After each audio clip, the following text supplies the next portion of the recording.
Vous les voyez là, en train de prendre là-haut là.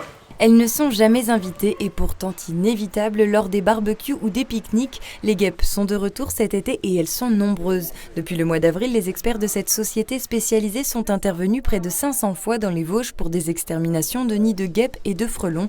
Ils sont équipés d'une combinaison spéciale et d'une caméra thermique. Et ce qui frappe le gérant à cette période de l'année, c'est bien la dimension des nids.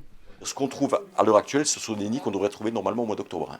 En termes de grosseur, il y a plusieurs centaines d'individus par nid. Ce sont des nids qui peuvent aller jusqu'à 80 voire 1 mètre de grosseur. Et forcément de plus en plus gros, de plus en plus difficile à accéder, de plus en plus dangereux. Yvan travaille 6 jours sur 7, de 7h à 22h et les appels ne cessent pas. Selon cet entomologiste, ce qui a permis la prolifération de ces insectes, ce sont des conditions météorologiques très favorables. On a eu un hiver qui était exceptionnellement doux et donc qui a permis à des hivernants, des reines hivernantes de bien survivre au cours de l'hiver. Là, on a eu une chance pendant notamment les 45 jours de confinement d'avoir un beau soleil, pas de pluie et des belles températures, ce qui a bénéficié à la plupart des insectes en début de saison.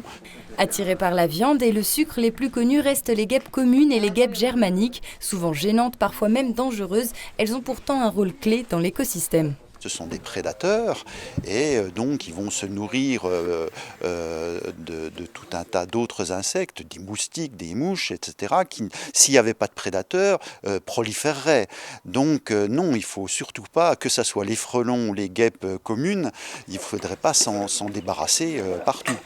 Pour éviter la gêne près des habitations, l'idéal serait d'éliminer le nid au stade primaire quand les larves des ouvrières ne se sont pas encore trop développées. Pour cela, il faudrait guetter les allées et venues d'une potentielle reine qui sort tout juste d'hibernation et cherche à installer son nid. S'il est un peu tard, plusieurs techniques répulsives existent, chimiques ou naturelles. Il y en a une, c'est de mettre un petit peu de poudre de café moulu et d'y mettre le feu. Voilà. Ou bien de faire brûler des branches de thym. Ou bien des essences, des huiles essentielles de lavande. Cette année, les sapeurs-pompiers des Vosges ont effectué plus de 3000 interventions de ce type contre 1300 l'année dernière.